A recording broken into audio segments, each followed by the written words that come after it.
बघा आपण मीटर ह्या मापनाचं रूपांतरण बघणार आहोत. तर 1 मीटर सगळ्यात छोटं एकक कोणतं? मिली. त्याच्यापेक्षा मोठं सेंटी, मग डेसी, मग मीटर, डेका, हेक्टो, सगळ्यात मोठं किलोमीटर. आता आपण मीटरचं डेसिमीटर मध्ये रूपांतर करायचं असेल तर ह्याच्या पुढं 1 शून्य, एक हरवलं 1 शून्य दिलं तर 1 मीटर म्हणजे किती डेसिमीटर? 10 डेसिमीटर. म्हणजे 1 मीटर बरोबर 10 डेसिमीटर. एवढं लक्षात आलं का तुमच्या? आता परत 1 शून्य इकडे वाढूया. म्हणजे हे घर 1 मीटरचं आहे आणि हे काय आहे? सेंटी. मग आता इथं किती झाले? एकावर 2 शून्य म्हणजे 100. म्हणजे 1 मीटर म्हणजे किती सेंटीमीटर? 100 सेंटीमीटर. बरोबर.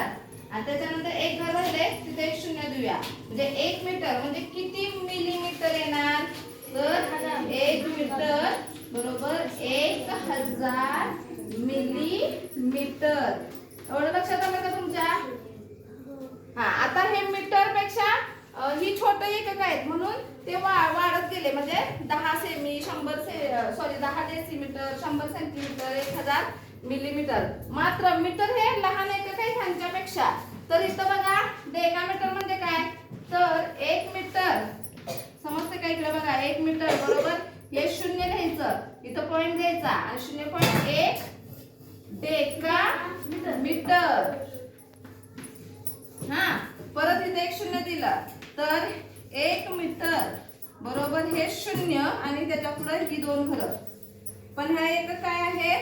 Hecto metre. म्हणजे 1 मीटर बरोबर 0.01 हेक्टो मीटर आणि 1 मीटर बरोबर अजून एक इकडे शून्य वाटतात म्हणजे 0.001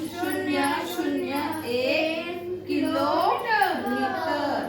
म्हणजे जर आपण मोठ्या एककाचं छोट्या एककामध्ये रूपांतर केलं तर त्याच्यावरती शून्य वाढत जाणार आहे. पण छोट्या एककाचं मोठ्या एककामध्ये रूपांतर करू तेव्हा काय येत जाणार आहे? पॉइंट येत जाणार आहे. आलं लक्षात तुमच्या?